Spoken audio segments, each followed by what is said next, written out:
added tonight for Game 3 of those Western Conference Finals. The series tied up at a game apiece. The Stars kind of took turns, right? Game 1, Wemby went off 41 and 24. Then in Game 2, SGA dropped 30 points to go along with 9 dimes. The MVP also went to the free throw line 6 times, something that's been a big point of contention throughout the regular season as well. SGA also went to the free throw line 9 times in Game 1. You got to take an issue with this, with SGA? KB, SA, I'm going to take my analyst hat off for a second. No issue with free throw attempts. I'm going to talk to y'all like we at the barbershop, like KP, like we were just talking last segment. I've been fortunate enough in my life to train with some real ones, right? Watching AI played against him, 6'1", 185 pounds, soaking wet. Got 65, to the free throw line 165. 165, whatever, soaking wet. Soaking wet, SA, soaking right? Wet. When he got hit, went to the free throw line a ton. I got it. Training with Kobe, rest in peace. Watch Michael train, have seen Vince, T-Mac, seen Kevin Durant train, watch Steph shoot, watch all these guys train. One of the things that's very hard for me as a fan and a person that loves and respects this game, y'all, is the amount of times that I watch SGA look for a call has made me think differently about him. Because I know what's going to happen.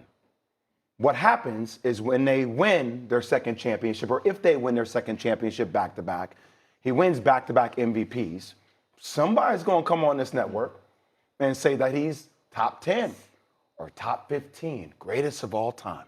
It's going to happen. Somebody's going to do it. It's not going to be me, but somebody's going to do it. I know how our network, I know how the world works. I want us to really give hard thought to those people in that conversation for top 10, top 15 greatest of all time. Do they exhibit mannerisms like this, where they look for bailouts every single time? Literally, first possession of Game 2, he's throwing his hands up to the ref. We can watch clip by clip of the things that he does on the court where I'm looking at him and say, man, I want to root for you. You are cold. Why do you need to play the game like that? You are cold-blooded. You're an assassin. Why do you need to exhibit these type of mannerisms? And when I start watching Wemby, people can say that Wemby flops it always. You know why Wemby gave somebody the elbow the other day? You know why KP wanted to have him ejected for a series? Because he gets pulled and tugged on all the time. You know what? Wemby don't say a damn word. He don't say nothing to nobody. He just keep playing. He keep running through it. He keeps getting pulled, keeps getting checked by Hartenstein, playing through it all the time. But when I watch SGA, I get the brilliance. I get the eliteness of the level of player he's at. But as a former player, I just sit there and I'm like, I can't, how am I supposed to root for that? How can I cheer that on, SA? KP, how can I do that? When I didn't see Kobe would go up and down, play through things like, oh, okay. MJ would play up and down, play through things, okay. It wasn't head back. It wasn't falling through. Look at how many times his feet land in the position of the defense where he then automatically falls. Why does he need to play that way? And I know that it's rewarded. I know that sometimes the refs call it.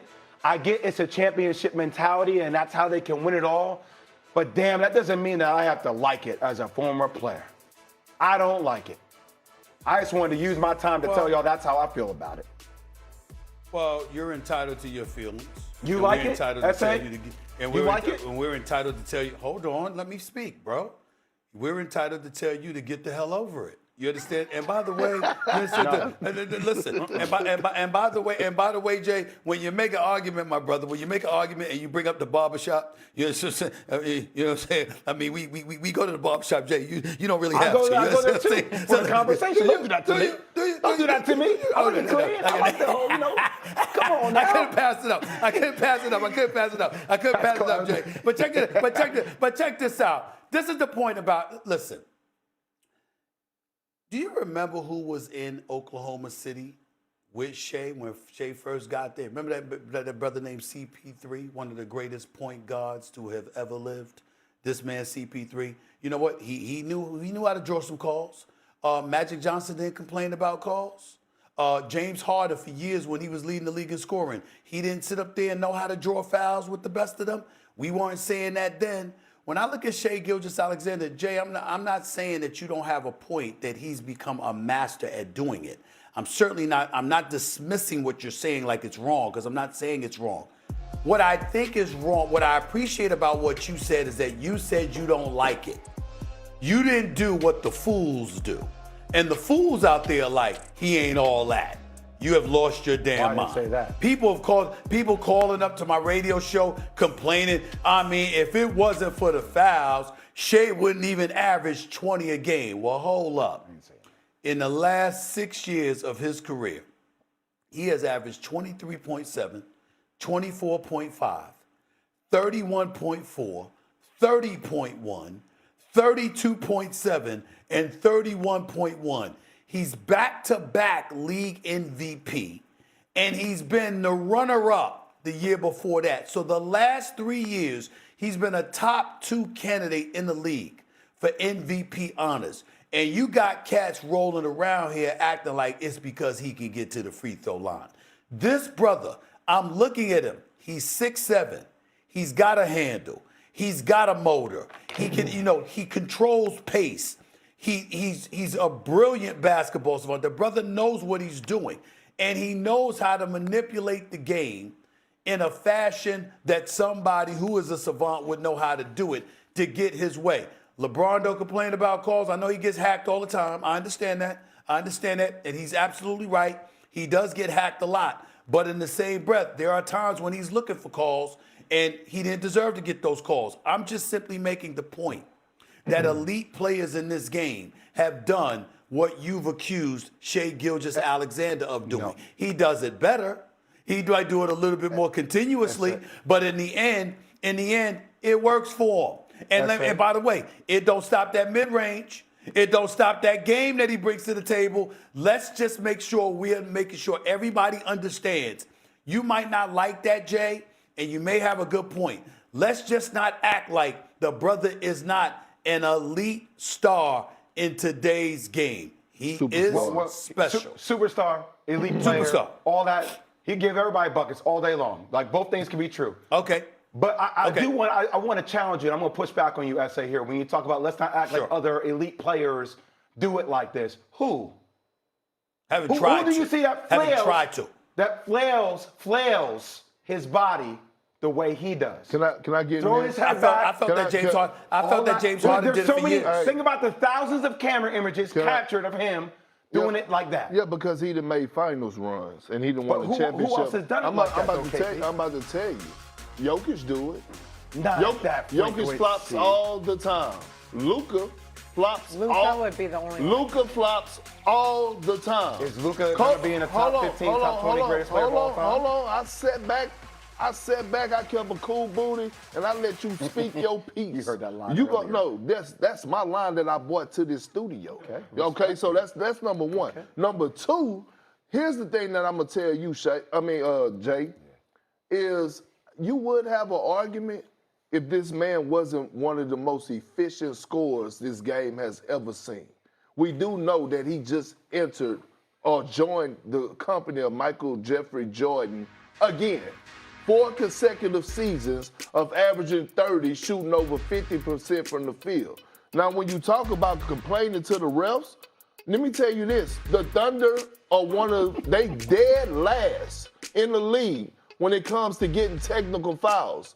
They don't complain. They get back in transition. So you mean to tell me that Kobe Bryant didn't sell calls? You mean to tell me that Michael Jordan didn't sell calls?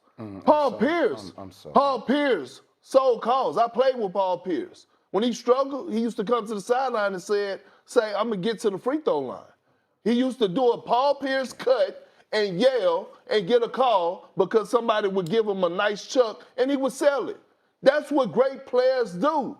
So we're not about to sit up here and take away from SGA greatness or act like we're not watching something special when it comes to a guy actually bringing back the mid-range, when the league was trying to take it away and this game was just going from 2s and 3s. And all of a sudden, we're watching a guy master the mid-range, the mid-post, To me, he mimics a whole lot of everything. If you watch his game, you should have been coming on here praising him because he's doing stuff that we used to see Jordan and Kobe do in the mid post area. I have praised so him. it's not a hard watch.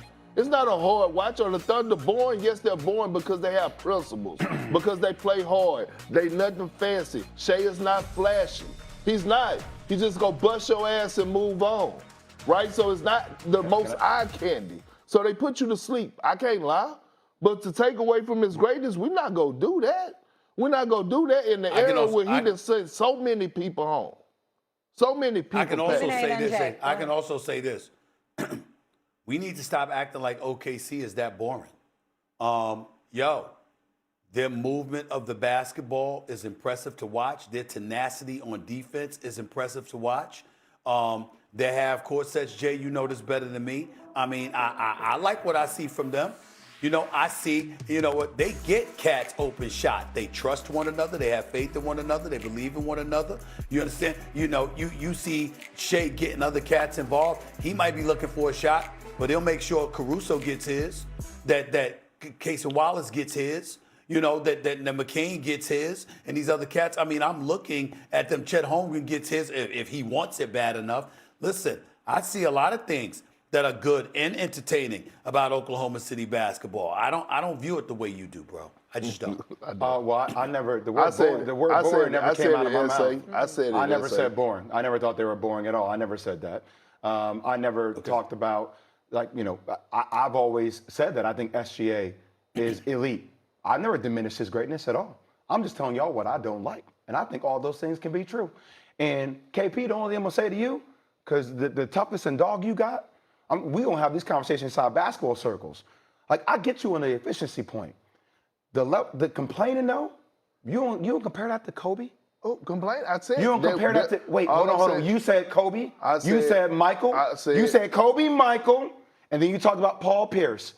I've never seen Michael do the things SGA has done. I've never seen Kobe. You accused SGA of complaining to the refs, and I told you. I said they're flailing and looking for calls. The frequency of it bothers me. And he gets back in transition. I didn't say he doesn't get back in transition. I didn't say. And